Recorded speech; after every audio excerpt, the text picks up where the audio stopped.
And I know that that's different from the 75 billion that you said that you wanted for it. It's just that's really what we can pay based on what the market values the business at.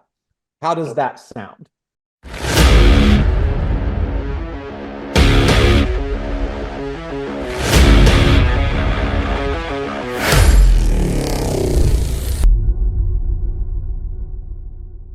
I have a question for when a seller believes that their business is worth its weight in platinum, rubies, and gold.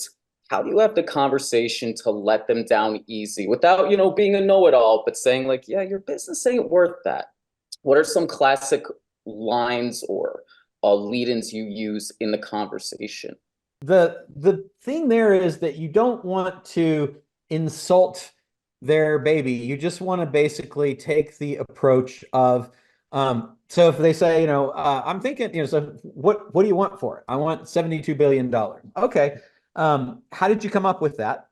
Is the first thing. And very often, because they haven't used any method, it's just a gut feeling. They'll say, it just seems like that's what it should be worth.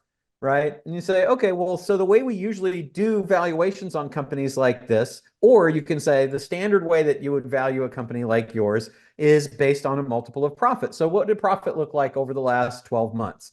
Well, it was 100,000. Okay. So then what we do is we'll apply a multiple that is typical for businesses in your industry to the profit that you had. And so if I look at where you are you working in the business as an owner operator? Like if you were to leave it for a couple years, would it be okay? Or would it really miss you? Oh, no, I definitely have to be there. Okay, so we would consider that an owner operated business.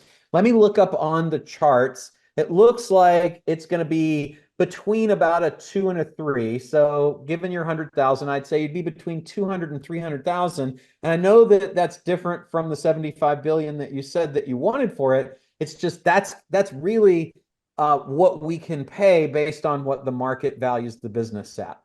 How does that sound? Right?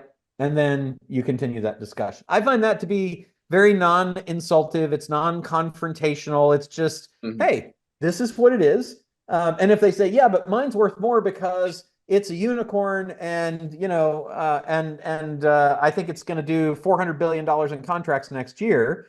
And then you say, that's not a problem at all. The way that we typically work on that is that if you've got plans for what you think the business is going to earn, if it does earn that, I'm certainly willing to pay more for it. We do that through something called an earnout. And so we pay what the market says that it's worth right now. And then when the business, not if, when the business does all that extra sales, then we basically give you payment on that at that time. How does that sound?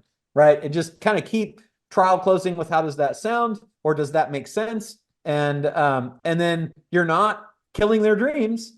It's possible. I mean, it's not probable in my opinion, but it's possible, right? You don't say that, but it's certainly, who knows? Maybe they'll do that. We had one deal that was a government contract deal with one of our Epic people who basically had it was like 100 million in contracts that were government contracts that were due to be approved. And so you don't say, so they're like, well, you need to pay 60 million for the company based on this. It's like, I'm happy to pay it when they come through. I'm not saying Got no, right? I don't have to say no because I can always say, as long as that happens, heck yeah, I'll pay you the 75,